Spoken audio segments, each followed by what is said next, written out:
présence ce matin au Musée des Beaux-Arts de Lyon, qui nous fait l'amitié d'accueillir cette conférence de presse de présentation de l'édition 2021 de la Fête des Lumières de Lyon. Au cours de l'heure qui vient, nous allons vous présenter les temps forts de cette Fête des Lumières qui se tiendra les mercredis 8, jeudi 9, vendredi 10 et samedi 11 décembre. Les grands sites, les artistes signatures, les collaborations internationales, les grandes nouveautés, la jeune création. Et pour débuter, j'ai le plaisir de donner la parole à, bien sûr, Monsieur le maire de Lyon, Grégory Doucet, qui nous rejoint, s'il vous plaît. Merci. Monsieur le maire, je vais prendre un micro. Et puis, on peut rester debout, si vous voulez. Voilà, on est très bien debout, merci. Bonjour à tout le monde. Un petit mot d'introduction, déjà? Oui, bien sûr. Alors déjà, un grand merci à Sylvie Ramon. Où est Sylvie? Je l'ai vu passer tout à l'heure. Oui, elle est là-bas, elle nous tend, voilà, elle nous fait un petit signe. Et aux équipes du Musée des Beaux-Arts qui nous accueillent aujourd'hui.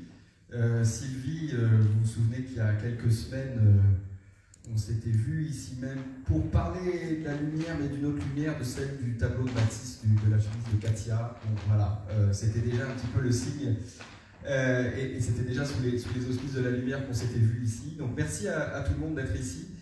On est, cher Stéphane, tellement content de pouvoir enfin parler de la Fête des Lumières. C'est quelque part un retour, hein, parce que l'édition 2020, on sait, elle avait dû être extrêmement minimaliste.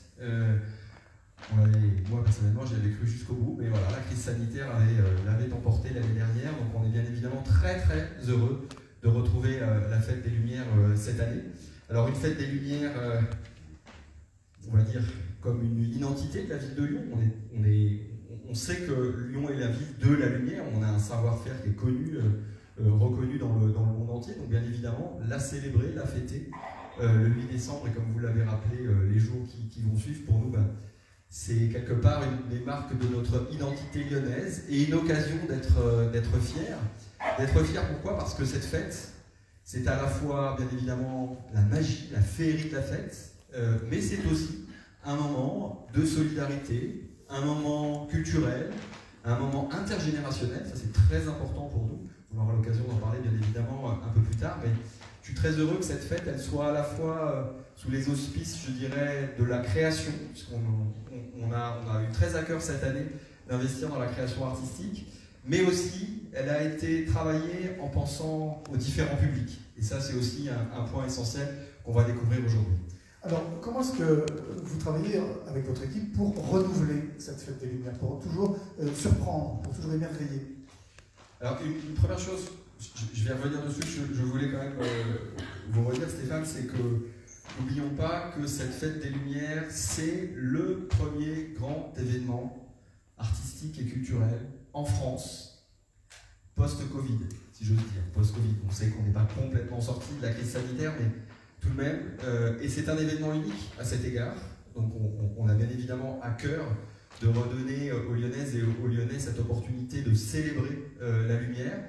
Et je rappelle, et ça c'est important, c'est un événement qui a lieu dans l'espace public et qui est totalement gratuit.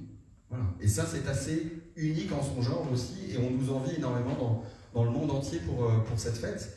Donc une façon de renouveler cette fête, ça va être déjà de retrouver l'espace public qu'on avait un peu perdu depuis quelques années. Et puis je le disais un peu plus tôt, c'est important pour nous aussi d'investir dans la création artistique.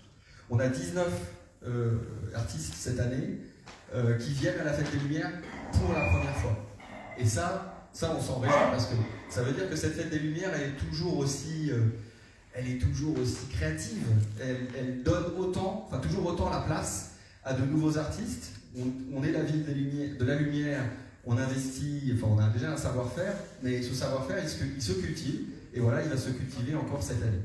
Et puis, une façon aussi de renouveler la Fête des Lumières qui tient à cœur, qui nous a tenu à cœur avec Audrey Enoch, a été d'aller vers différents publics.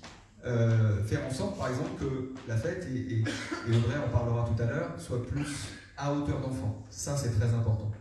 Et puis, faire en sorte aussi que la fête puisse être plus accessible à certains publics qu'on pourrait qualifier d'éloignés ou certains empêchés. Donc, on va faire en sorte, par exemple, mais Audrey, je sais que tu en parleras tout à l'heure, de rendre la fête accessible à des personnes qui sont dans des EHPAD.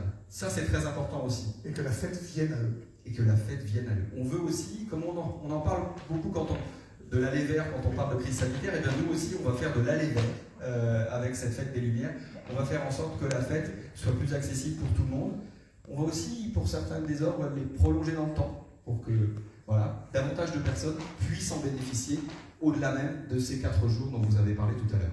Très bien. Eh bien, merci beaucoup. Merci. On vous retrouve à la fin de cette conférence de presse pour évidemment répondre aux questions des journalistes. Mais on va commencer ce tour d'horizon de la programmation artistique avec les grands sites qui nous font rêver chaque année. Ces lieux, bâtiments, façades emblématiques qui sont propices aux grands récits symboliques, à la magie, aux grandioses.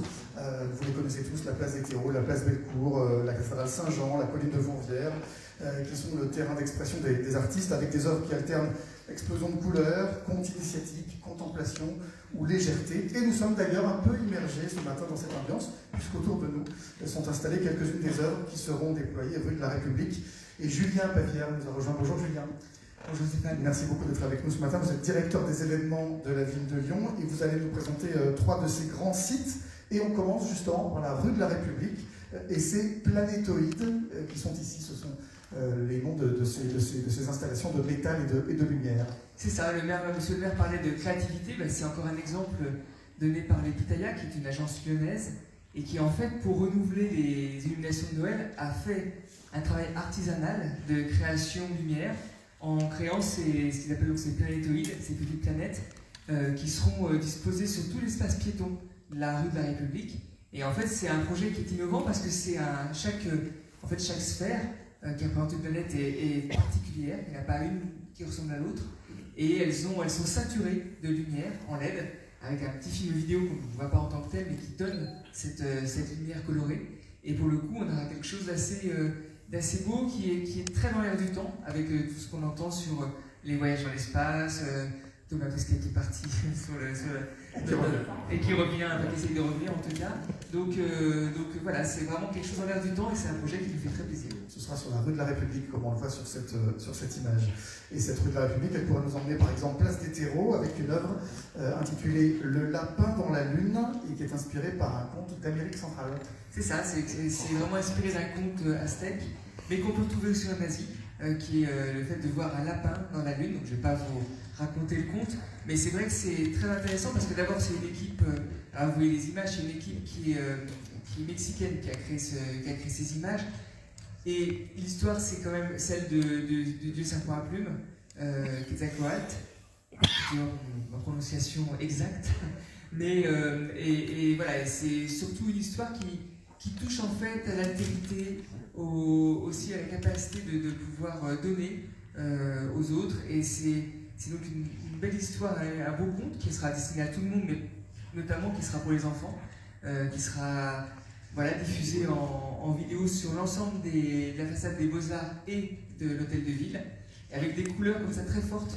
Et c'est pour le coup, vous savez que la lumière, que la vidéo, c'est un art, et donc pour le coup c'est très culturel. Et là on voit vraiment dans cette approche des couleurs quelque chose de très mexicain. Et on est très fiers, très contents de recevoir cette équipe à Lyon. De l'autre côté de l'hôtel de ville, la place Louis Pradel, avec Phénix, un oiseau tropical qui se poserait sur la place et qui est l'œuvre de Julien Mazel. Oui, alors Julien Mazel en fait a voulu parler en fait des espèces en voie de disparition, mais aussi quand même d'avenir, parce que le phénix il relève de ses cendres. Mais c'est vrai que c'est un oiseau qui est assez grand, puisqu'il fait quand même 15 mètres par 10, donc on a une belle envergure par rapport à la place Pradel. Et l'idée, c'est vraiment de pouvoir jouer sur les couleurs, un peu comme les couleurs des oiseaux qui disparaissent dans le monde, les aras en couleur bleue, les perroquets à face jaune, et pouvoir comme ça montrer un peu les différentes robes des oiseaux qui sont encore heureusement parmi nous, mais aussi des espèces qui disparaissent. Donc voilà, une œuvre contemplative qui sera à mon avis aussi un beau succès de la fête. Et en plus, le défilement de ces couleurs lui donne du mouvement à cet oiseau, on dirait qu'il va s'envoler. Du mouvement et de la légèreté. Mouvement et légèreté. Merci beaucoup Julien. On vous retrouvera dans un instant pour parler d'autres œuvres. Et c'est Marion Traversy qui nous rejoint, chargée de projet Fête des Lumières. Elle est accompagnée de l'artiste Jérémy Bello, monté sur la scène. Bonjour à tous les deux. Vous allez nous parler d'une œuvre qui animera la façade de la cathédrale Saint-Jean et qui s'intitule Iris. Marion, la cathédrale Saint-Jean, évidemment, là aussi un grand site, un lieu emblématique, très attendu, avec, dans les dernières éditions, des œuvres très, très réussies, et du coup, ça met la barre haute, si je puis dire. Effectivement, puisque la place Saint-Jean est toujours le lieu de l'innovation technologique, l'innovation d'image au niveau de la Fête des Lumières, et cette année, effectivement, nous accueillons le collectif Avec Extended, dont Jérémy Bello est membre, et dont il va pouvoir nous parler de cette œuvre. Avec Extended, qui est un collectif d'architectes, d'ingénieurs, de musiciens et de graphistes qui a vraiment à cœur de pouvoir proposer des expériences très immersives de l'architecture. Mais je vais laisser Jérémy en dire plus que moi. Bonjour Jérémy Bello. En quoi va consister votre travail sur cette façade? Vous avez travaillé sur le thème de la lumière comme l'origine du regard, enfin comme un élément important du regard qu'on pose sur les choses et sur le monde. Oui, tout à fait. Le projet s'appelle Iris, donc c'est notre vision du monde. Le postulat de départ et le point de réflexion, c'est la question du rapport au visible. Notre vision, finalement, dépend de la lumière. C'est la lumière qui est, je dirais, la matière qui nous permet d'observer le monde. On s'est appuyé sur cette réflexion pour entrer en résonance avec l'édifice qui accueille le projet, en faisant entrer en résonance des éléments d'architecture, la rosace notamment, et son oculus. On sent bien que dans l'iris, il y a l'œil, et que peut-être que l'oculus, c'est la pupille de cet œil. Tout à fait, c'est notre porte d'entrée vers l'intérieur de cet édifice, mais également notre porte sur le monde. La question qui se pose à travers Iris et à travers la complexité des multitudes de visions que peut offrir notamment le monde du vivant, c'est cette réflexion qui nous tient à cœur, notamment en explorant les différents types de visions. Alors je parle du monde du vivant, mais on travaille à travers les visions des yeux à facettes, donc plutôt chez les insectes, mais également les spectres lumineux qu'on peut observer dans le monde animal et qui vont nous permettre d'avoir une autre vision du monde. Et la question qu'on peut se poser, c'est notre rapport au réel. Est-ce que ce que l'on perçoit du monde à travers l'œil et ses composantes est une réalité? Il y a une interprétation du visible. Voilà cette question-là qu'on va essayer de traduire à travers un projet en images, en laser et en son, évidemment. Voilà, alors justement, Marion disait qu'Avec Extended était un collectif vraiment pluridisciplinaire, de l'architecture à la musique, en passant par la lumière, la scénographie. Comment est-ce que vous avez travaillé tous ensemble pour arriver à une œuvre qui soit cohérente et qui parle de tout cet amis que vous avez évoqué? Alors on travaille notamment avec un compositeur dans le collectif qui s'appelle Ena Eno, et puis un violoncelliste qui va travailler avec nous sur la bande sonore. On échange, on se pose des questions, et c'est vrai que la thématique générale de la lumière et de la vision nous a beaucoup inspiré sur ce projet. C'est un site emblématique. Notre volonté, c'est de changer le rapport à l'architecture et d'utiliser vraiment ce travail concentrique autour de cet objet architectural majeur. C'était notre point de départ. Et pour terminer, qu'est-ce que vous aimeriez que les spectateurs de cette œuvre qui seront sur la place Saint-Jean ressentent, retiennent, gardent en mémoire de ce moment? Bien la question du rêve, c'est important, et également la considération et notre rapport au réel. C'est vraiment ce que j'expliquais tout à l'heure. Considérer les formes, les couleurs, la lumière comme des éléments qui nous permettent de voir le monde tel qu'on le voit en tant qu'humain, et pouvoir comprendre aussi dans la diversité du vivant les autres médiums ou les autres visions possibles, et du coup de partir avec plein de questions aussi. Très bien, émerveillement, rêve, question. Merci Jérémy Bello, merci beaucoup, je vous laisse rejoindre la salle pour cette suite de présentation. Marion Traversy, après Saint-Jean, on traverse la Saône et on arrive à Bellecour avec La Vague, une œuvre qui, là aussi, je pense, va faire parler. Effectivement, puisqu'on est à nouveau sur un site majeur de la Fête des Lumières, et cette année avec un projet assez monumental sur la fête, puisqu'il est l'œuvre de Sébastien Lefebvre. Sébastien Lefebvre n'est pas un inconnu puisqu'il a déjà participé à diverses éditions de la Fête des Lumières, et c'est d'ailleurs dans ce cadre qu'il a initié un travail de mise en lumière de voiles au vent, qu'il a commencé par le projet qui se nommait Oriflamme en 2012, qui se tenait sur le pont de Lafayette, qui a été suivi de Sous le vent, qui mettait en scène d'immenses voiles tendues sur le pont Schumann. Et là, cette année, il vient nous proposer le 3e opus assez monumental de ce processus créatif, donc ce projet qui s'appelle La Vague, qui est un projet de grande ampleur puisque le public va se retrouver face à une structure de 80 mètres de long, 20 mètres de haut et de près de 350 voiles qui seront mises en lumière. Et avec l'aspect monumental de cette œuvre va vraiment contraster un aspect très poétique, léger, vaporeux des voiles au vent, pour lequel on a vraiment une mise en lumière qui sera très dynamique et qui sera rythmée par une œuvre sonore qui sera dédiée à cette œuvre, qui est composée par Jocelyn Méniel, qui est un flûtiste et qui a donc mis en son l'ensemble de La Vague. Alors là, évidemment, c'est une simulation, hein, mais on imagine bien la hauteur par rapport aux silhouettes rondeville, jusqu'à 20 mètres de haut et 80 mètres d'envergure. Et j'aime bien l'idée que ça forme un triptyque avec le travail précédent de Sébastien Lefebvre. C'est intéressant ce suivi aussi. Tout à fait. On remonte la presqu'île et on arrive place des Célestins avec Synergetics. Donc Synergetics qui nous est proposé par le collectif Let There Be Light. C'est, comme vous pouvez le voir, un dôme géodésique.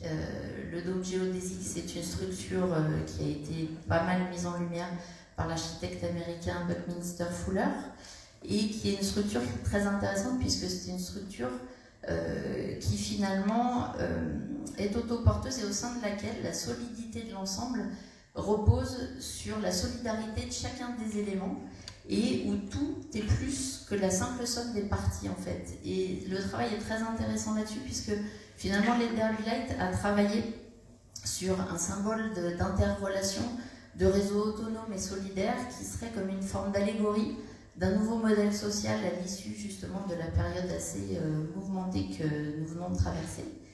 L'idée étant que la mise en scène lumineuse de la structure et également ce que vous pouvez voir sur la façade du théâtre des Célestins soit le produit du recueil des données de téléchargement des applications de visioconférence qui ont été massivement utilisées pendant les temps de confinement pour que les gens gardent un lien les uns avec les autres. Et ce traitement des données va générer la mise en lumière qui sera déployée sur, comme vous pouvez le voir, les arêtes du dôme, mais aussi la façade. D'accord. Oui, c'est pas aléatoire. Non. Quand ça fonctionne. Effectivement, et donc ce sera sur la place des Célestins quelque chose d'assez intimiste, une atmosphère assez douce, un flux continu. On ne sera pas dans une logique de boucle événementielle comme on a pu les voir pendant quelques années sur la Fête des Lumières, mais vraiment sur quelque chose d'assez contemplatif qui va permettre au public d'être dans un rapport assez proche à l'œuvre avec un sound design autour de l'œuvre qui est composé justement par Marion Roche du collectif Let There Be Light. Très bien. Voilà, juste une petite chose, c'est qu'effectivement on est sur la scène créative lyonnaise. Let There Be Light, c'est un collectif qui œuvre et qui a déjà participé à la Fête des Lumières, notamment jusqu'en 2015, sous le nom de Bimart, et que nous accueillons là pour la première fois sous la dénomination de Let There Be Light. Très bien, merci beaucoup. Je retiens, et je trouve que le symbole est très beau, que la solidité de la sphère géodésique repose sur la solidarité de l'ensemble de ses parties. Effectivement. C'est un beau symbole. On part sur la colline de Fourvière maintenant, avec une œuvre toujours très attendue sur la colline de Fourvière, intitulée Vision, et pour laquelle on accueille son concepteur Marc Sicard qui nous rejoint. Bonjour Marc, asseyez-vous. Bonjour. Merci d'être avec nous ce matin. Marion, là aussi c'est un défi de renouvellement, d'émerveillement, de surprise du spectateur, cette colline de Fourvière très attendue. Effectivement, cette année l'idée était de travailler la colline de Fourvière de façon totalement différente. Après avoir eu de grands spectacles en mapping qui traitaient l'ensemble de la colline, l'idée cette année était vraiment de travailler de façon plus resserrée pour ne traiter que le groupe d'immeubles qui se trouve entre le chevet de la cathédrale de Fourvière, le chevet de la cathédrale Saint-Jean et le palais de justice, et d'être vraiment sur le bas de la colline de Fourvière pour pouvoir être vraiment sur des projets qu'on puisse voir beaucoup plus en proximité. Le projet que vous pourrez voir lors de la Fête des Lumières, donc porté par Luminariste, dont Marc va nous parler vraiment sur le côté artistique, aura aussi cet avantage cette année d'être une image fixe, donc plus une boucle événementielle, pas un mapping, et on pourra le voir autant du Quai des Célestins en face que plutôt en proximité avec un traitement très différent et une chaleur d'image plutôt assez intéressante. Mais là-dessus, je vais plutôt laisser Marc en parler. Merci. Alors déjà pour préciser, donc, je m'appelle Marc Sicard, je fais partie de Luminariste. Il y a un deuxième comparse qui s'appelle Benjamin Nem, qui est en création lumière à Bourges et qui aurait aimé être là, mais tout n'est pas possible. Et donc pour faire un résumé de notre travail sur ce lieu assez magnifique, on a toujours la volonté en fait de faire des œuvres qui soient organiques, c'est-à-dire qui fonctionnent avec leur environnement. Donc la colline de Fourvière, c'est plus juste un territoire de la ville, c'est un territoire qui est ponctué de différents monuments, donc la cathédrale, la basilique, la tour métallique, le palais de justice. Et notre travail en fait consiste à prendre les symboles qui sont associés à ces différents lieux. Donc par exemple, la cathédrale Saint-Jean-Baptiste, ça va être le roseau, le fait d'avoir des ailes, l'agneau qui sont liés à la figure de Saint-Jean-Baptiste. Faire une sorte de panorama de tous ces genres de figures qui sont symbolisées et de les mélanger sous une forme d'une fresque qu'on compose de manière à la fois symbolique et surréaliste, qui est composée en fait de manière assez classique. Hein, on s'inspire de la Renaissance pour ça et ce genre d'éléments. Et l'idée en fait c'est de faire quelque chose, une fresque qui ne soit pas quelque chose qui soit imposé à la ville, mais un ensemble de figures qui va pouvoir créer des échanges de regards entre le public, le lieu et les œuvres qui l'entourent. Donc pour ça en fait on a un ensemble de recherches graphiques qui donnent ces espèces de figures, et il y a surtout un élément très important là-dedans, c'est que c'est un échange perpétuel entre le digital et l'artisanal. C'est-à-dire que ce sont des recherches qui se passent de manière digitale, on passe ensuite en dessin, qui est vraiment fait à la main, qui est ensuite scanné, qui est ensuite recomposé dans différents logiciels pour vraiment caler tous les éléments.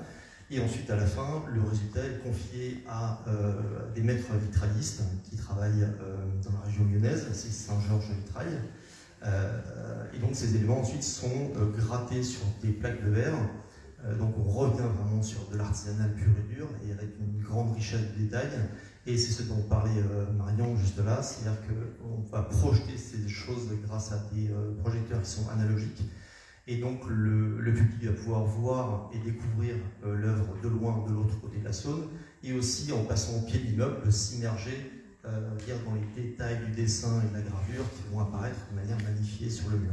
C'est ce que j'avais demandé, les deux points de vue sont possibles et intéressants. Les deux points de vue sont possibles. En fait, il y a plein de points de vue. En prenant possession du lieu, entre guillemets, on s'est rendu compte qu'il y avait vraiment des effets de perspective, il y a des effets de regard traversant la Saône, mais il y a aussi un effet de passage au pied de l'œuvre qui va un peu correspondre à quand on regarde des œuvres qui sont gigantesques. Donc ça donne un autre point de vue où là, effectivement, on peut arriver au pied avec des détails en fait, qui vont faire 1 mm sur la plaque et qui vont faire 1 mètre sur le mur. D'accord, qui seront bien nets et bien... Exactement. Ok, très bien, très bien. C'est un des lieux les plus vastes de la Fête des Lumières. Qu'est-ce que ça fait de s'attaquer à ce monument, si je puis dire? Alors c'est franchement impressionnant parce qu'il y a effectivement un travail d'échelle entre des dessins en fait, qui au final vont être gravés sur des plaques qui vont faire 15 cm de côté et qui sont projetés en fait, sur une hauteur de 20 mètres et une largeur de 70-72. Mais je pense qu'il y a un côté où en fait dans le principe de travailler sur ce genre d'œuvre et le ping-pong digital artisanal dont je parlais, c'est qu'à un moment en fait on confie notre travail à un artisan verrier. Grosso modo, il fait complètement carte blanche pour que la qualité de son travail transforme en fait notre travail et lui ajoute vraiment une couche supplémentaire d'humanité et artistique. Merci beaucoup. Merci Marc Sicard. Je retiens cette dualité entre le numérique et l'artisanal, avec ces plaques de verre gravées. Merci beaucoup à tous les deux. Merci Marion, à bientôt tout à l'heure. On passe aux artistes signatures. C'est comme ça qu'on les a appelés. La première participation d'artistes qui sont reconnus pour leur talent dans la scénographie lumière. Et la colline de Fourrière sera cette année accompagnée d'une déambulation sur un nouveau site, le quai Romain Roland, qui n'a jamais été exploité et qui se trouve juste en contrebas. Romain Tamayo, bonjour. Vous m'avez rejoint. Cathy Olive est là aussi, on va lui demander de monter.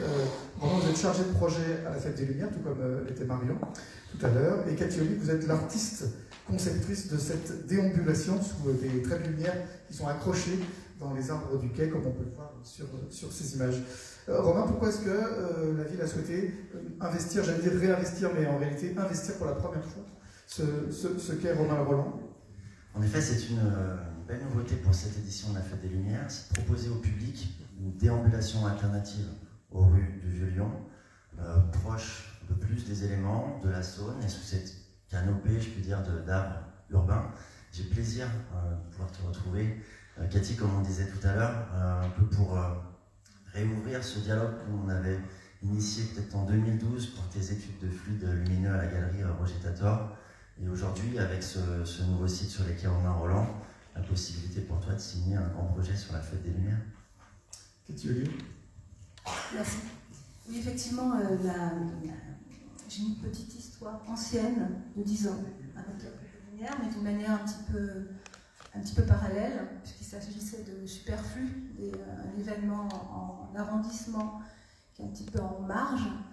Et j'ai beaucoup aimé y assister, y participer de cette façon-là. Et je reconnais aussi dans ce nouveau site, qui est le quai Romain Roland, une forme de, non pas de marge, puisqu'il s'agit maintenant d'un projet plus central, mais tout de même quelque chose qui est une sorte d'extrémité aussi, qui me séduit pas mal, parce que c'est un endroit qui est coincé entre l'eau et la colline, mais un peu plus à bas bruit. Et ça me plaît beaucoup d'être situé à cet endroit-là, d'un point de vue voilà, de rapport au paysage, à l'échelle. Parce que vous posiez tout à l'heure la question de la taille de l'œuvre, et effectivement, dès qu'on fait quelque chose dans l'espace public, qu'il soit urbain ou pas, ou rural, moi, la question que je me pose à chaque fois, c'est effectivement le rapport d'échelle, qui peut même s'avérer parfois problématique, et le rapport de cadre aussi. Où commence l'œuvre, où elle s'arrête? Est-ce que l'œuvre, c'est l'œuvre, ou est-ce que l'œuvre, c'est les pièces créées et l'espace qui nous sépare de cette pièce? C'est-à-dire, à partir de quand c'est plus l'œuvre? Je trouve que c'est une question qui se pose, à laquelle je n'ai pas de réponse. On va peut-être tenter d'approcher cette question à travers l'expérience de cette installation qui s'appelle AB Géométrie variable. Et surtout, l'aspect déambulation, alors où elle commence, où elle finit peut-être, on ne sait pas, mais en tout cas on se retrouve dedans, on est immergé. Et je crois que le fait qu'elle soit installée dans ces arbres, au début des premières branches, hein, c'est ça, fait qu'il y a quelque chose aussi de très intimiste et de très à bas bruit, j'aime bien l'expression que vous avez dit tout à l'heure. Je me suis posé la question par rapport à cette allée d'arbres, le rapport à l'alignement, c'est-à-dire quand on plante une allée d'arbres, avec le mot allée induit l'idée d'alignement. Et qu'est-ce que c'est que cet alignement au bout d'un certain nombre de décennies? Qu'est-ce qu'il devient? On voit bien que les arbres, ils ont leur propre, ce sont des arbres urbains, donc c'est encore la question de la nature et l'urbanité. On sait qu'elle est très floue, elle est très, très poreuse, et ces deux notions sont poreuses. Et ces arbres, au bout de tant d'années, ont leur propre morphologie. Donc le geste dans cette traversée d'arbres, c'est de venir poser une sorte d'abac, une sorte de toise. Ce sont ces segments qui sont effectivement posés aux premières ramifications de l'arbre. Qui sont tous la même taille. Tous la même taille et qui viennent pointer le fait que l'alignement est un alignement relatif, puisque on pourrait peut-être imaginer que ces tiges ont été posées là au moment de la plantation de ces arbres, et puis à la faveur de la pousse, ce rapport entre le systématique, la toise et la morphologie possiblement organique de l'arbre. Voilà. Qu'est-ce qui se passe? C'est quoi le résultat de ça? C'est pour questionner, voilà, quand on veut domestiquer la nature et quand on veut l'aligner, il y a un moment où elle reprend ses droits. Voilà. C'est une manière de montrer que cet alignement est relatif. Oui. Et je n'ai pas tout à fait répondu à votre question sur la déambulation, mais je vais le faire.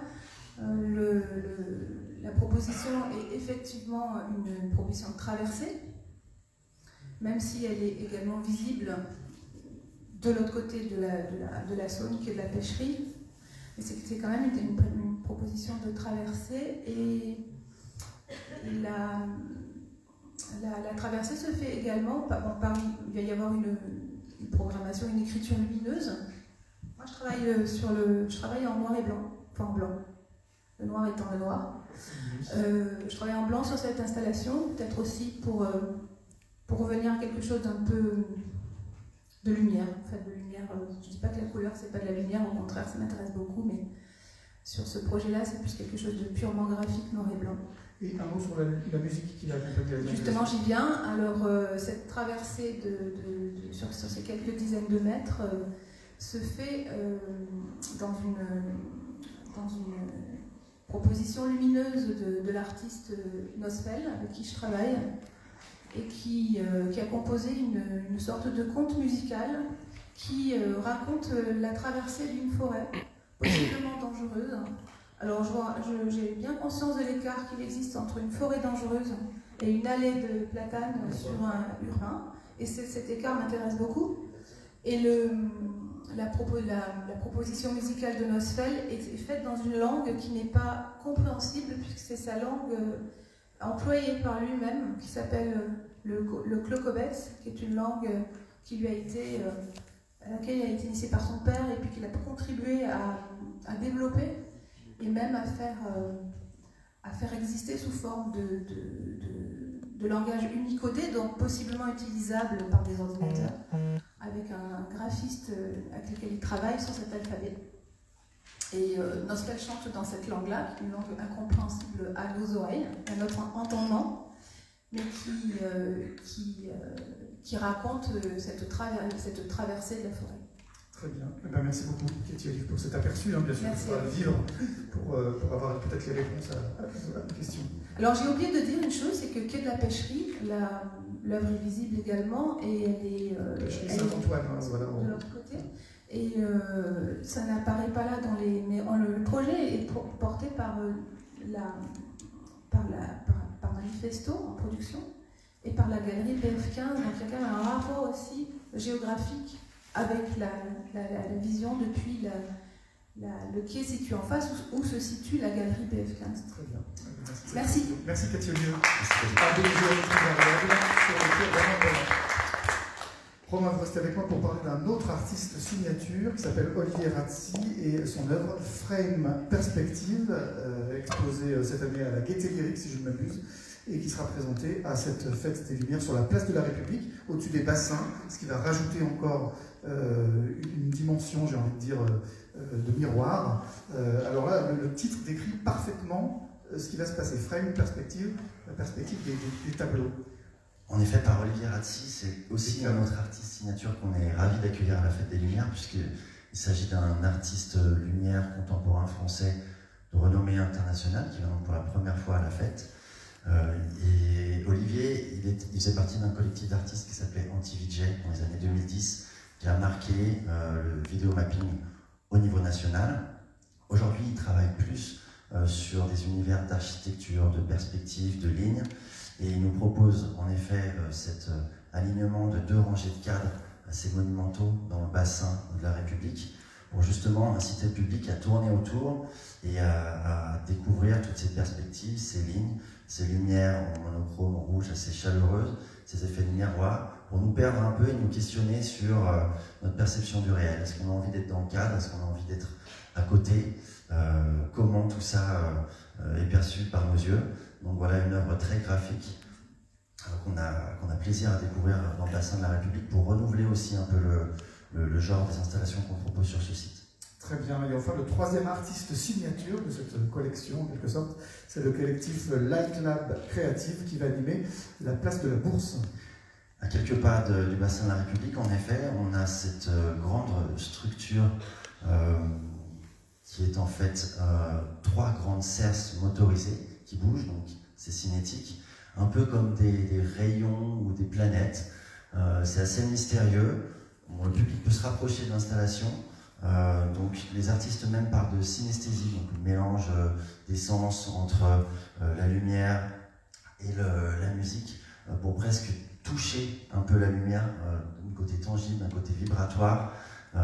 Pour le coup, c'est une œuvre qui est signée par un collectif parisien qui est plus habitué des catwalks, des défilés de mode et qui vient ici pour la première fois signer une installation sur un festival lumière sur l'espace public. Donc on est ravis de cette première signature. Ce sera sur la place de la Bourse Vortex 1. On va maintenant évoquer les collaborations internationales de la Fête des Lumières, avec, pour commencer, 2 projets issus d'une collaboration avec le ministère des Affaires étrangères italien et l'Institut culturel de Lyon. Ça se passe dans la cour du musée Gadagne et sur la façade du Temple du Change. Alors on commence avec la cour du musée Gadagne et ce Antica Proietaria. Un petit mot d'introduction en préambule sur cette collaboration internationale avec nos amis italiens qui est importante pour nous, puisqu'à la fois c'est porté par l'Institut local, mais aussi le ministère à Rome, dans le cadre d'un projet de diffusion-valorisation de l'art numérique italien qui est international sur tout le mois de décembre. Ça s'appelle Farnesina Digital Art Experience, et c'est du coup un projet qui est porté autant à Buenos Aires qu'à Bruxelles ou à Madrid, et pour la France à Lyon. Le principe, c'est de pouvoir développer avec des studios italiens la thématique de l'humanisme digital, donc au XXIe siècle, dans un monde en crise de valeurs, c'est nous questionner sur notre rapport à la technologie et aussi à notre humanité. Est-ce qu'on a plus besoin de la technologie ou des hommes, de la relation entre les deux? Et pour ce faire, voilà, on a donc un premier projet dans ce quartier du Vieux-Lyon, qui a une riche histoire patrimoniale avec l'Italie, donc avec ce drop, qui est donc une sculpture qui représente une goutte d'eau, 3 mètres sur 2 mètres, interactive avec le public, qui va pouvoir donc prendre le contrôle sur la mise en lumière de l'installation. Donc c'est plutôt une installation ludique dans cette cour du musée Gadagne. Très bien, on pourra interagir et décider Exactement. De la manière dont ça s'éclaire. Il y aura des... C'est très simple, en fait, par l'intermédiaire d'une application web. Donc le public rentre, pourra directement jouer avec les différentes couches de lumière, la mise en lumière globale de la cour. Et toujours avec ces collaborations italiennes, la façade du Temple du Change, Do Humans Need Humans? Exactement, donc ça reprend la thématique, le dispositif général. Là, pour le coup, on a 3 studios graphiques italiens qui viennent présenter une vingtaine d'images fixes qui vont défiler en fondu, un peu comme des grands tableaux monumentaux. Donc c'est des images, mais elles sont mappées, donc elles sont projetées et repérées avec les jeux sur la façade, et en 3D, donc c'est des grandes qualités graphiques, ce sera très apaisé, et c'est plutôt une vision picturale de la façade. Donc il y a une unité territoriale, les artistes italiens sont dans la cour du musée Gadagne, au Temple du Change, à quelques dizaines de mètres. La Fête des Lumières, c'est également en lien avec l'ambassade du Royaume des Pays-Bas en France, afin de développer la collaboration avec la scène artistique lumière néerlandaise. Romain, là aussi un petit mot sur ce dispositif. Sur le contexte, alors, ça fait 2 ans qu'on échange avec l'ambassade du Royaume des Pays-Bas pour faire cette collaboration avec la scène créative néerlandaise. Et cette année, elle prend forme avec 2 installations de la collection du Festival Lumière d'Amsterdam, qu'on importe à Lyon et qu'on peut proposer. La première sur la place Antonin-Poncet, donc M. Yasuhiro Shida.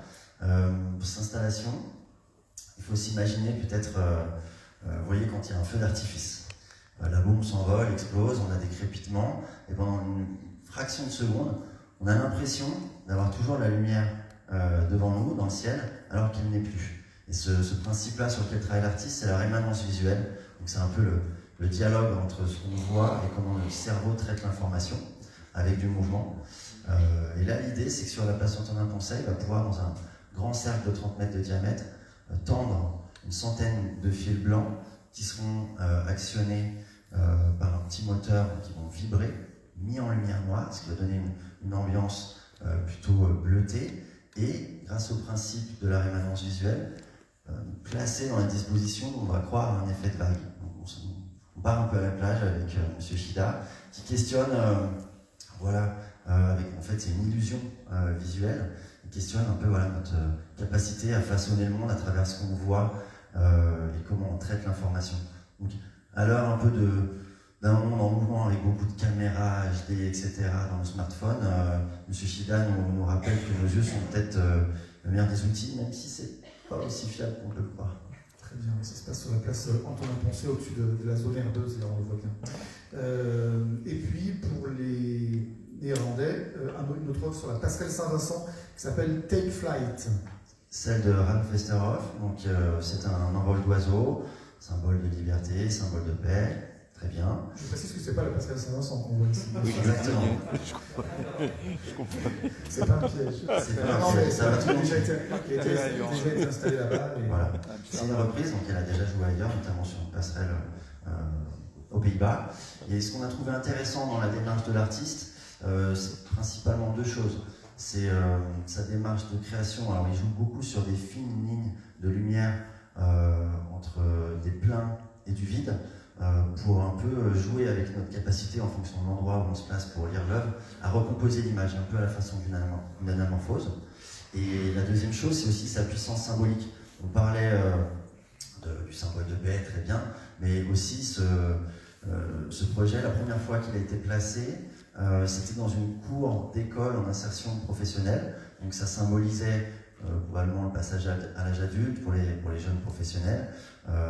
Et à Lyon, sur cette fameuse passerelle Saint-Vincent, on a le loisir de penser que ça peut symboliser aussi l'envol vers des nouveaux territoires à explorer, notamment vers les subsistances, où on va vous présenter des nouveaux projets.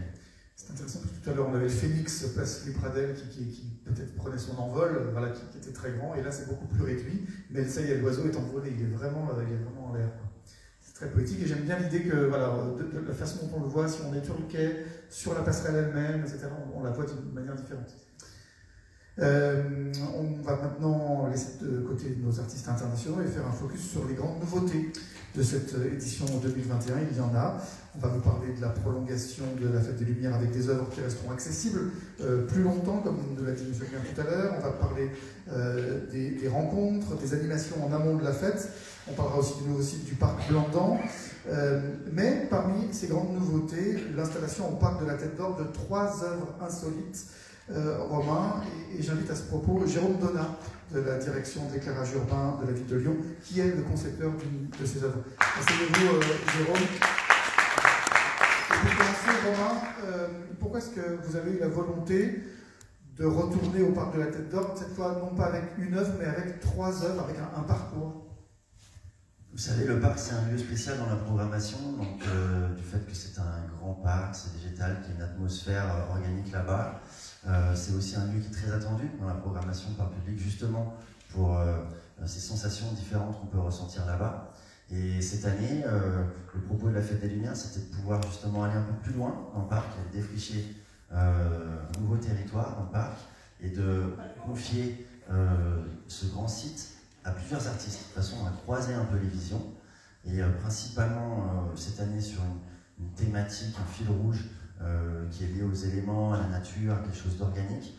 On va pouvoir, depuis la Porte des Enfants du Rhône, se faufiler et découvrir la créature du lac de Nicolas Paolotti. Comme si elle était sortie de l'eau et qu'elle se reposait sur les pelouses. C'est une grande créature, un peu allégorique, protecteur de la faune et de la flore, qui vient à la rencontre du public. Alors pour donner une notion d'échelle, on est sur une bête de 70 mètres de long, une fois dépliée, une quarantaine, une fois un peu repliée sur elle, et une douzaine de lotus comme ça qui vont scénographier les espaces végétaux à côté et de l'autre côté aussi de la travée centrale pour nous emmener sur le deuxième projet, qui est celui d'Éric Barret, qui est donc une déambulation sur 200 mètres sous les arbres, dans les forêts, près du kiosque, d'objets lumineux suspendus et disséminés dans la faune.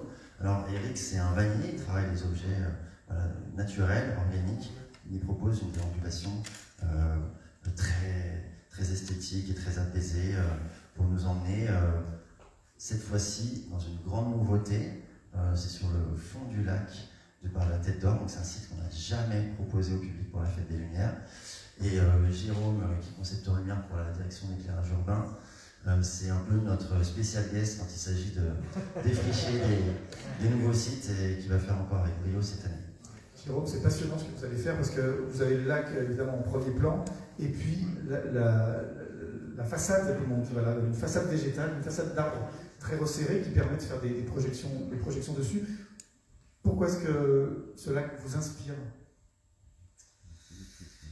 Alors, quand la direction des événements et mes collègues qui s'occupent de la Fête des Lumières m'ont proposé ce lieu, j'ai pour habitude d'aller me balader un petit peu dans les lieux pour m'en inspirer, pour essayer de sentir la vibration qu'il y a dans cet espace.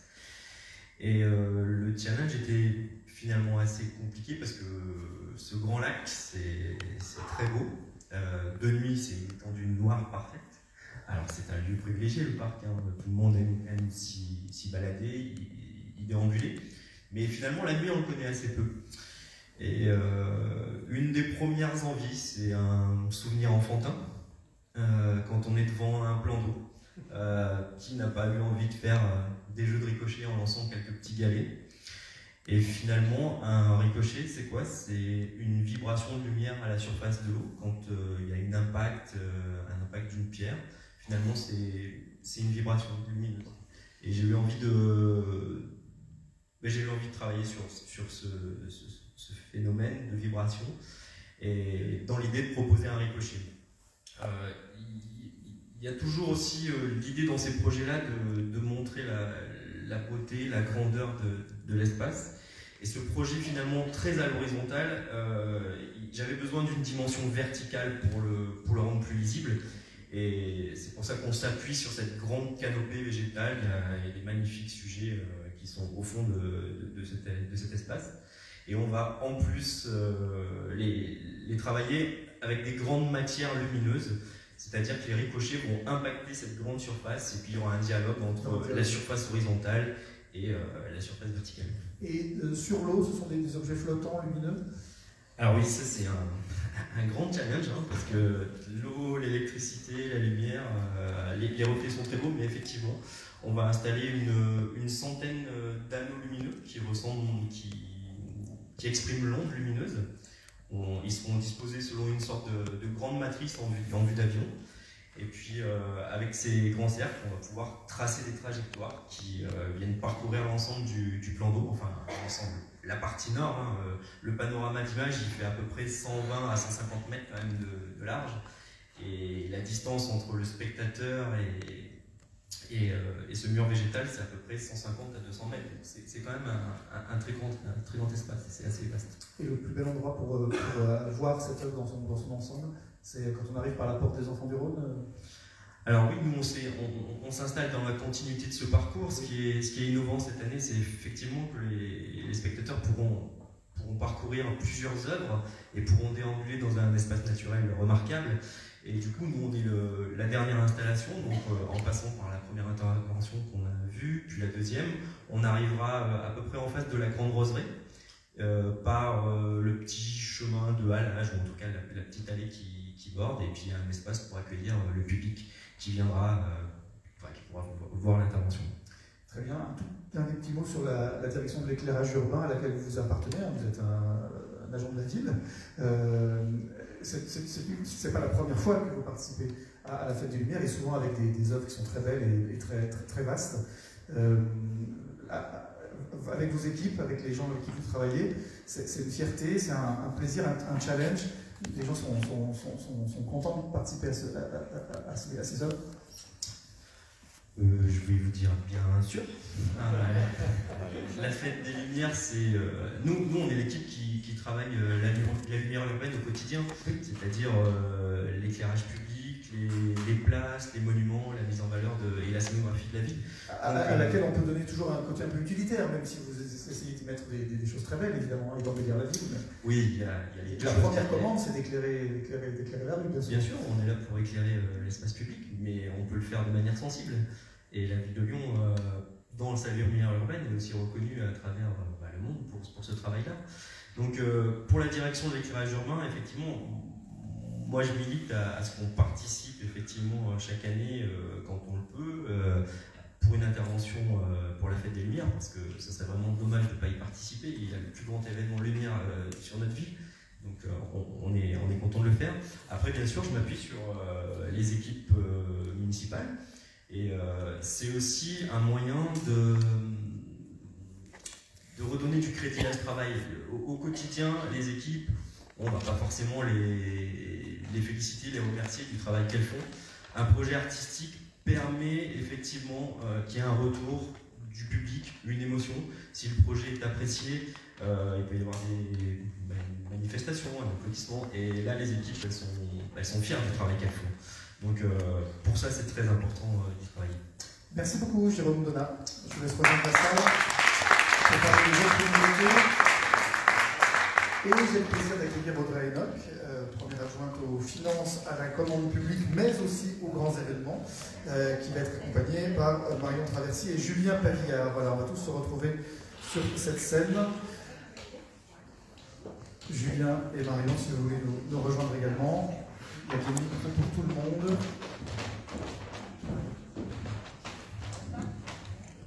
Bonjour Enoch.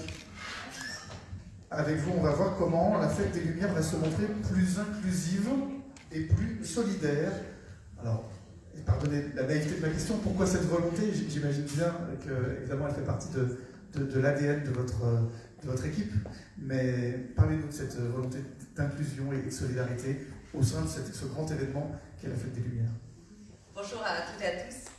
Oui, avec plaisir. La Fête des Lumières, c'est déjà un événement très fédérateur de vivre ensemble et on est vraiment ravis, comme l'a rappelé Monsieur le maire tout à l'heure, de pouvoir de nouveau avoir une émission dans toute son ampleur. Mais malgré ce côté très collectif et populaire de la fête, certains publics peuvent avoir des difficultés pour en profiter et faire la fête, alors que pour nous, un tel événement, il doit forcément être inclusif et solidaire. Tout le monde doit pouvoir y participer, puis on doit penser aux autres aussi lors de cet événement. C'est quand même l'esprit aussi du 8 décembre. Alors c'est vrai que c'est un événement qui a toujours été très populaire, beaucoup de gens viennent évidemment, beaucoup de familles, d'enfants, peut-être des publics pour qui c'est un peu compliqué d'être dans cette foule, de circuler sur les trottoirs, même dans les rues, même si elles sont piétonnisées. Donc vous avez mené un travail, une réflexion pour accompagner encore mieux, pour être encore plus présent, plus disponible, plus à hauteur d'enfants, à hauteur de tout le monde. Tout à fait. On a pensé à plusieurs publics qui pouvaient avoir du mal à participer à la fête des Lumières. Donc évidemment, on pense en premier aux enfants, parce que pour la ville de Lyon, la ville doit être à hauteur d'enfants dans l'ensemble de ses politiques. J'en profite d'ailleurs pour remercier Tristan Debré, notre conseiller délégué à la ville à hauteur d'enfants, qui est présent aujourd'hui.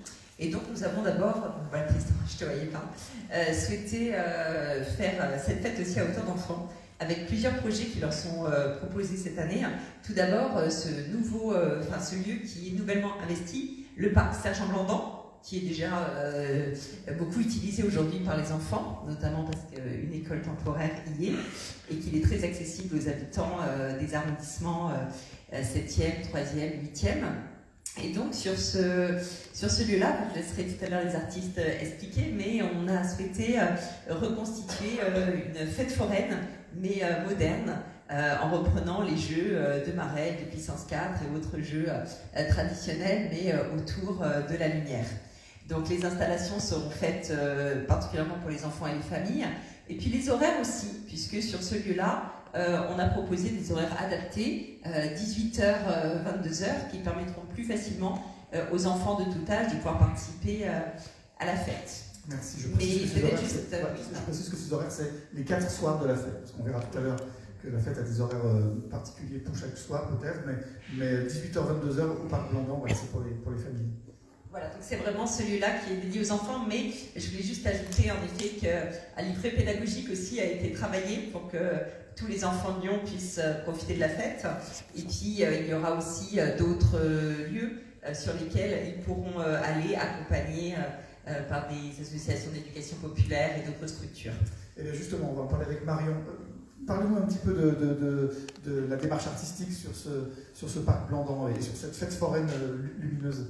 Alors effectivement, sur le parc Blandan, l'idée était, comme l'a dit Audrey Enoch, de travailler en proximité avec les bassins de vie environnants, le parc, et on investira la pelouse haute du parc pour y installer une sorte de grande fête foraine, c'est-à-dire une dizaine d'installations lumineuses ludiques qui reprennent des principes de grands jeux connus, tels effectivement le Snake, le Puissance 4, la Marelle, pour pouvoir proposer vraiment un endroit qui soit à la fois joli, que graphiquement l'endroit soit investi et qu'effectivement ce soit des jeux qui permettent à tous les enfants, à toutes les familles de pouvoir en profiter, de faire des parties endiablées. On essaye de créer aussi sur place un lieu de vie et peut-être d'avoir un peu de restauration sur place pour que vraiment les gens puissent passer la soirée, que ce soit un lieu tranquille, que ce soit un lieu où vraiment on puisse se poser, qui soit un petit peu, on va dire, en dehors des gros flux de public du centre-ville, que ce soit un lieu vraiment assez tranquille. Voilà, et on a fait appel à Groupe Labs. Groupe Labs, qui n'est pas inconnu à la Fête des Lumières. Non, qui n'est pas inconnu puisqu'ils ils se sont déjà produits en 2011 et en 2017 sur la Fête des Lumières. Donc on les a interrogés cette année, ils ont répondu assez favorablement et avec talent à cette proposition, puisque c'était une nouveauté. Merci. Audrey Enoch nous parlait d'un ensemble d'autres dispositifs pour la fête à hauteur d'enfant. Est-ce que vous pouvez nous en dire quelques mots, Marion? Effectivement, on a cette année décidé d'avoir vraiment, comme on disait, une démarche plus inclusive auprès des publics, et notamment d'avoir vraiment une démarche de médiation en direction de divers publics, et donc à hauteur des enfants. On a développé pour ça plusieurs choses. La première, c'est un carnet de jeux que vous avez peut-être en main, pour certains, qui est ce petit carnet-là qu'on a travaillé en collaboration avec Maison Georges et qui permet justement aux enfants de pouvoir s'approprier la fête de façon ludique à travers des jeux, en découvrant les œuvres, en découvrant un petit peu des choses autour de la lumière. On a interviewé d'ailleurs Jérôme Donat qui nous a parlé de son métier, et en tant que personnel Ville de Lyon, membre de la direction de l'éclairage urbain et d'éclairagiste artiste. Donc l'idée est vraiment de travailler le lien des plus jeunes avec la Fête des Lumières en leur donnant accès aux coulisses et à comment ça se fabrique une œuvre en fait. On poursuit cette démarche avec une petite vidéo qui est dédiée au projet du lapin dans la lune et qui permet de comprendre de quoi est parti ce projet, quelle a été l'idée, quelles sont les inspirations diverses, quelles sont les valeurs qui sont portées par le conte et comment est-ce qu'on passe d'une idée à une œuvre. Donc ces deux outils seront diffusés pour le livret dans l'ensemble des écoles élémentaires, des écoles primaires de la ville de Lyon. Donc on en est très très heureux. Ce qui fait que l'ensemble des enfants scolarisés en primaire pourront justement découvrir la Fête des Lumières à travers ce petit outil. Et des rencontres seront également organisées sur des temps périscolaires avec soit des structures d'éducation populaire, soit municipales, soit associatives, et des rencontres avec les artistes, justement, où on va engager des cycles de 3 séances dédiées à la Fête des Lumières, qui pourront être d'une part un travail avec le livret pédagogique, une deuxième chose qui sera une rencontre avec les artistes, où une dizaine d'artistes vont se déplacer dans les écoles pour parler de leur travail, justement, et pour certains faire des ateliers avec les enfants, et pour finir, la réalisation d'œuvres de la part des enfants sur ce qui les inspire au niveau de la Fête des Lumières. Très bien, merci. Audrey Enoch, c'est aussi une nouvelle édition des Lumignons du Cœur. Depuis 2005, la ville offre ainsi une vitrine et une possibilité de récolter aussi des fonds à une association humanitaire. Tout à fait. Et donc cette année, c'est l'association Gaëlis qui va bénéficier de l'opération des Lumignons du Cœur. Et on en est ravis parce que Gaëlis, comme vous le savez sans doute, c'est une association qui œuvre pour venir en soutien aux étudiants, qui les met en lien, en réseau, et puis qui les soutient de manière très concrète avec notamment une épicerie sociale qu'ils ont créée pendant la période du confinement. Et donc, en cette sortie de crise sanitaire, il nous a semblé tout à fait pertinent de pouvoir soutenir les étudiants à travers l'opération des Lumières du Cœur. Julien, qu'est-ce qui va se passer alors sur la place des Jacobins pour les Lumières du Cœur cette année?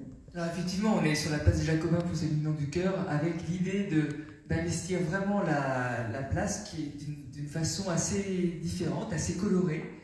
Parce qu'en fait, à l'époque, il y a très longtemps maintenant, ça s'appelait la place de l'impératrice. Et en fait, il y avait des bosquets de fleurs. Et l'équipe chez nous, de la direction des événements et animation, qui a créé ce projet, c'est Céline Galis et Anthony Mahé, en fait, ont voulu recréer des bosquets de lumière, alors que ce soit la lumière artificielle, pour mettre un peu de couleur, et puis évidemment beaucoup de luminion. Et en fait, l'idée, c'est de pouvoir créer comme ça sur ces 4 nuits cette œuvre en luminion et en lumière. Mais l'important à retenir, je pense, parce que c'est vraiment un projet qu'on fait pour une association, c'est vraiment de dire qu'on incite par ce projet les gens à acheter des lumignons de différentes manières. Ils peuvent acheter des lumignons physiques, alors qu'ils peuvent garder d'ailleurs pour chez eux, hein, parce qu'il n'y a aucun problème là-dessus, mais qu'ils peuvent aussi offrir pour le montage de ce projet, de manière à avoir des lumignons sur l'ensemble de la place. Et puis, on a aussi, grâce à notre partenaire Orange, la possibilité d'acheter des e-lumignons, des lumignons électroniques. Alors, tous ces lumignons valent le même prix, ils valent 2 €, et l'ensemble de l'argent est reversé à l'association. Et donc, on incite vraiment, par ces 2 façons d'acheter des lumignons, les Lyonnais, les visiteurs, à pouvoir contribuer à aider cette association à monter effectivement son épicerie solidaire et à avoir encore plus de contacts avec les étudiants et d'offrir plus de choses aux étudiants. Donc on est très content de ce projet qui est sur ce lieu central de la Fête des Lumières. Je précise qu'il n'y a pas d'inflation sur les lumignons parce que depuis 2005 ils sont à 2 € et que c'est les associations elles-mêmes qui, en se démenant, en faisant un gros travail, aidé évidemment par la ville, font augmenter les enveloppes dont elles peuvent bénéficier chaque année. Voilà. Et puis aussi les partenaires qui nous aident. Bien sûr. Audrey, on termine sur ce volet avec la volonté, on en parlait avec M. le maire tout à l'heure, d'aller vers certains publics. C'est aussi ça la solidarité. Oui, tout à fait. On a souhaité aller vers les publics empêchés, comme je l'ai dit tout à l'heure. Je pense à trois opérations. Je pense à ce qui sera fait sur les subsistances, puisque l'œuvre est créée avec un public en insertion, donc ça c'est particulièrement important. Je pense également à l'œuvre qui sera accessible au niveau de l'hôpital Saint-Joseph-Saint-Luc, du hall d'entrée, dont pourront bénéficier les patients, leurs familles et tous les visiteurs. Et puis je pense à l'opération qui a été préparée pour être diffusée au niveau de 4 EHPAD, établissements pour personnes âgées dépendantes de la ville de Lyon, et qui sera ensuite diffusée dans plus de 200 résidences personnes âgées, où les animateurs vont permettre aux personnes dépendantes qui ne peuvent pas venir physiquement visiter la Fête des Lumières de pouvoir la voir en réalité augmentée. Merci. Romain, peut-être un mot sur ces deux opérations. Alors, Audrey a dit beaucoup de choses, mais peut-être un mot technique. Juste un mot. En effet, post-Covid, comme disait Monsieur le maire, si on peut, c'est une grande opération au niveau national avec plus de 200 maisons de soins qui sont liées à ce projet, où la fête va être filmée donc, le 8 décembre et montée en réalité virtuelle et proposée à tous les usagers des EHPAD lyonnais et en France. Donc, c'est une belle œuvre de solidarité aussi. Et puis peut-être revenir sur Saint-Joseph, XHX. Oui, c'est un projet très sensible, puisqu'on peut retourner au centre hospitalier Saint-Joseph-Saint-Luc, après quelques années où c'était impossible, avec la galerie Roger Tator, qui est une galerie d'art contemporain du 7e, qui a commissionné Sylvain Leroux, qui est l'ancien directeur artistique de l'agence Trafic, pour ceux qui connaissent, pendant 10 ans, et qui est aujourd'hui en freelance. Qui s'est inspiré du lieu, qui a fait une création in situ, donc dans cette galerie d'exposition qui est attenante au centre de radiologie de l'hôpital. Il a détourné la notion de négatoscope. Vous savez, c'est cette plage lumineuse où les radiologues passent les radios devant et par transparence peuvent lire les radios. Ben là, c'est le même principe. Il a équipé les caissons lumineux, non pas de radio, mais de filtres dichroïques, donc des filtres avec des propriétés particulières avec la lumière en fonction des longueurs d'onde. Quand on va se balader devant, il y a différents jeux colorés qui vont apparaître, ça va venir apporter voilà, beaucoup de chaleur à cette galerie d'expo pendant un mois, au départ de la fête, et puis après jusqu'à fin décembre. Très bien, merci. On termine avec le village de la Fête des Lumières que vous allez installer aux Subsistances. Romain, parlez-nous-en.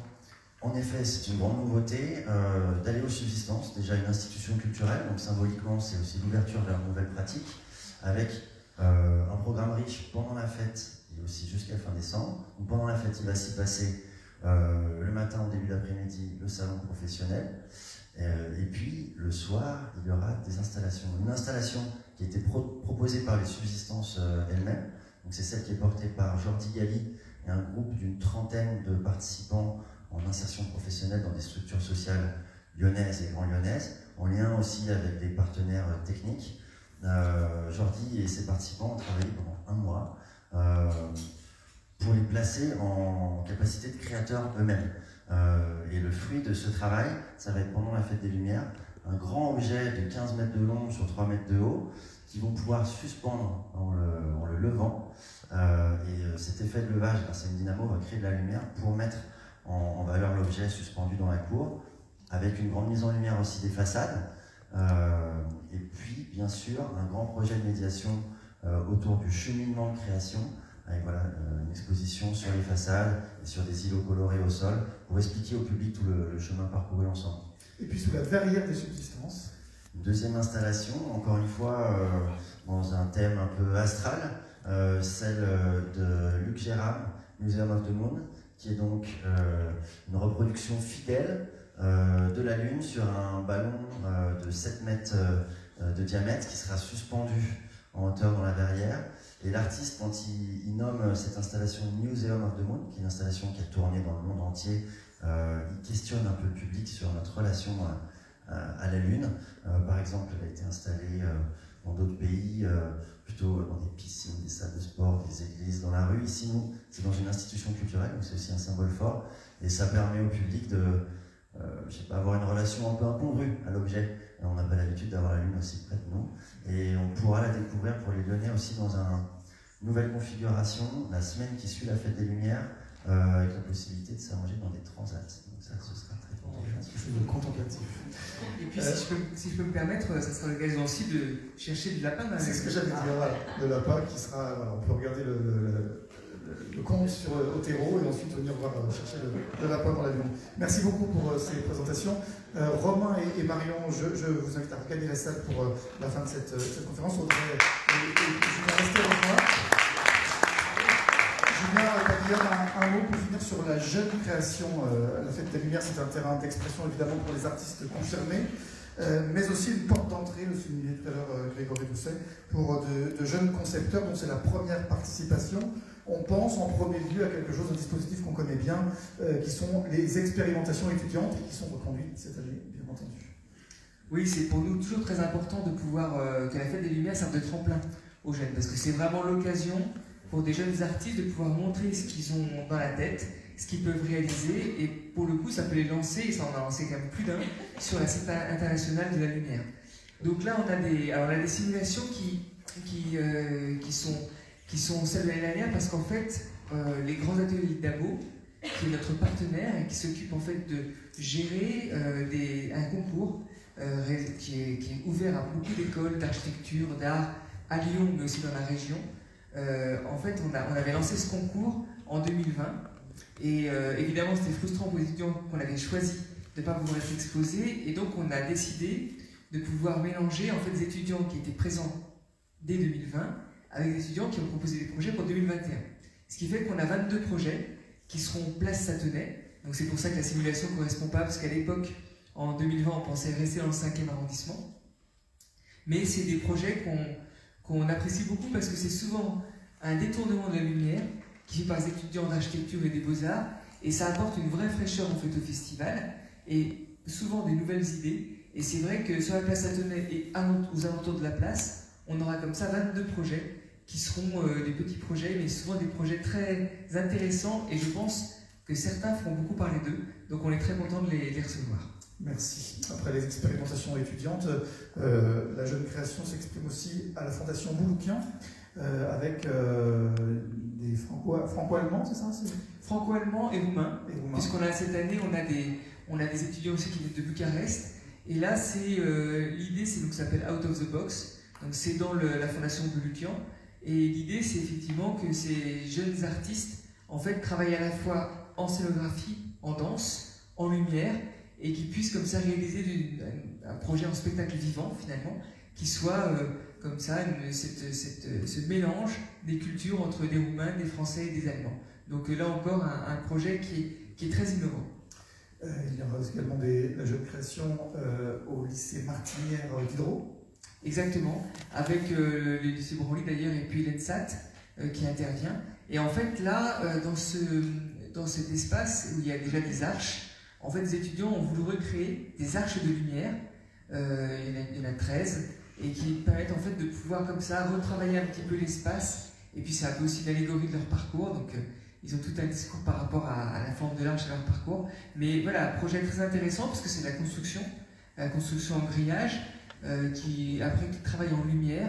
Et puis les étudiants de l'ENSAT, eux, vont sonoriser en partie cette installation. Et donc de nouveau, on aura une installation qui sera assez innovante grâce à ces jeunes talents.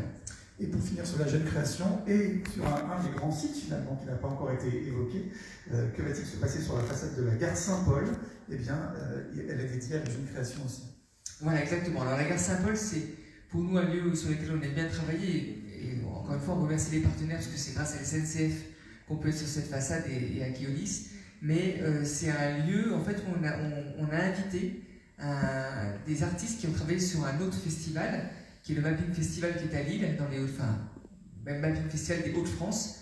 Et en fait, on a invité ces 3 jeunes artistes à pouvoir réaliser 3 mappings de 3 minutes chacun et qui puissent comme ça être présentés en continu sur la façade de la gare Saint-Paul. Donc c'est là aussi l'occasion à des artistes qui travaillent en images vidéo de pouvoir réaliser des mappings, donc travailler vraiment très précisément par rapport à l'architecture et de pouvoir présenter ce qu'ils étaient capables de faire aujourd'hui. Merci beaucoup Julien Pavillard, il nous a présenté de nombreuses œuvres, il en reste encore à découvrir et à faire découvrir. J'invite Grégory Doucet à nous rejoindre. Audrey Enoch et Julien Pavillard, vous restez avec nous pour répondre aux questions des journalistes.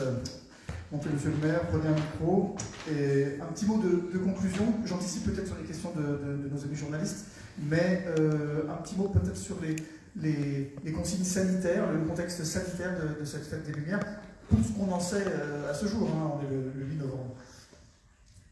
Vous pouvez dire, si vous me le permettez Stéphane, quand même un petit mot aussi sur la présentation globale qui nous a été faite. Vous voyez qu'il y a à la fois du grandiose et de l'intime. On cherche à la fois toucher des grands collectifs avec ces grandes œuvres sur la place Bellecour par exemple, ou sur la place des terreaux, où le public pourra venir en masse, et puis avec d'autres œuvres qui nous interrogent, qui nous interpellent, qui, comme le disait Romain et puis Marion tout à l'heure, des œuvres qui nous font réfléchir. Voilà, c'est une fête des Lumières qui sera véritablement, je trouve, très axée autour de cette question de la création artistique et où la liberté créative des artistes a été vraiment respectée, et je m'en réjouis parce que c'est ce qui fait aussi, je crois, l'ADN de cette fête des Lumières. De notre côté, on a aussi bien évidemment fait en sorte que toute cette fête elle puisse être déployée en tenant compte des questions de sécurité sanitaire d'abord. Donc on appliquera bien évidemment le protocole qui devra être en vigueur. Actuellement, on le sait, quand on est dans un espace même extérieur, public, où on a une densité de public importante, on doit porter le masque, donc on portera le masque en extérieur bien sûr. Alors on en saura peut-être un peu plus avec les annonces du président demain soir, mais en tout cas pour l'instant nous on s'en tient aux consignes qui nous sont connues. Et puis bien évidemment on tient compte du contexte sécuritaire global. Donc on a fait en sorte, vous l'avez vu, d'élargir, de déployer davantage la fête des Lumières, mais en choisissant des lieux qui peuvent être sécurisés de manière simple. Donc c'est le cas par exemple pour les subsistances, c'est le cas bien évidemment pour le parc de la Tête d'Or, sur lequel on a davantage investi, ça nous a été présenté tout à l'heure. C'est le cas bien évidemment pour le parc Sergent-Blandan, qui est un lieu, qui est un parc clos, donc on va pouvoir sécuriser facilement. Donc, on détend, si je puis dire, la fête des Lumières, on lui offre d'autres espaces de déploiement. mais en même temps, bien évidemment, on garantit la sécurité de toutes et de tous. C'est important pour nous. Ce que je voulais aussi vous dire, c'est que cette sécurité, elle n'est pas assurée, bien évidemment, uniquement par les effectifs de la ville de Lyon, la police municipale, qui est très largement, bien sûr, mobilisée, mais on travaille main dans la main avec la police nationale, avec le gouverneur militaire, avec le SDIS, bien évidemment, pour s'assurer que tout se passe dans les meilleures conditions. Et puis, si vous me le permettez encore un instant, Stéphane, sur cette fête des Lumières, ce que je voulais vous dire, c'est que, enfin, et vous rappeler, c'est un événement de la ville de Lyon. Et je tiens, bien sûr, à remercier nos artistes présents, Jérémy, Jérôme, Marc, Cathy, qui sont là, qui nous ont présenté leurs œuvres. On aurait bien évidemment eu envie, cher Julien, de présenter tous les artistes, parce que tous et toutes, en fait, méritent d'être rencontrés. Mais je tiens quand même à féliciter la direction des événements et de l'animation, Julien, Romain et Marion, que vous représentez aujourd'hui. Je sais que derrière vous, il y a beaucoup de gens qui travaillent. Merci à eux. Merci aussi à la direction de l'éclairage urbain que vous représentez, Jérôme, et on le voit, qui est l'un des fers de lance de cette fête des Lumières. Donc voilà, je pense qu'on peut les applaudir parce que tout le travail qu'ils donnent depuis des mois nous permet aujourd'hui de vous présenter cette programmation, mais surtout nous permettra, le 8 décembre et les jours qui suivront, eh bien, de faire de cette fête des Lumières un événement magique, féerique. Donc merci à vous. Merci aussi à tous les autres services, toutes les autres directions de la ville. J'ai cité la police municipale, mais on pourrait citer tous les autres services, bien évidemment, qui sont investis. C'est un travail plus que collectif et plus que transversal qui permet à cette fête des Lumières de se déployer. Et puis, un grand merci aussi au Club des partenaires. Cher Patrick Lyonnais, que vous êtes ici pour le représenter avec d'autres partenaires qui sont là. Cette fête, elle est aussi rendue possible grâce à la mobilisation de nos partenaires et qu'ils en soient remerciés parce qu'on le voit là encore, il y a un véritable travail collectif qui est fait. Voilà, donc rendez-vous maintenant le 8 décembre pour cet événement à la fois grandiose et intimiste que va être cette fête des Lumières 2021. Merci, monsieur le maire.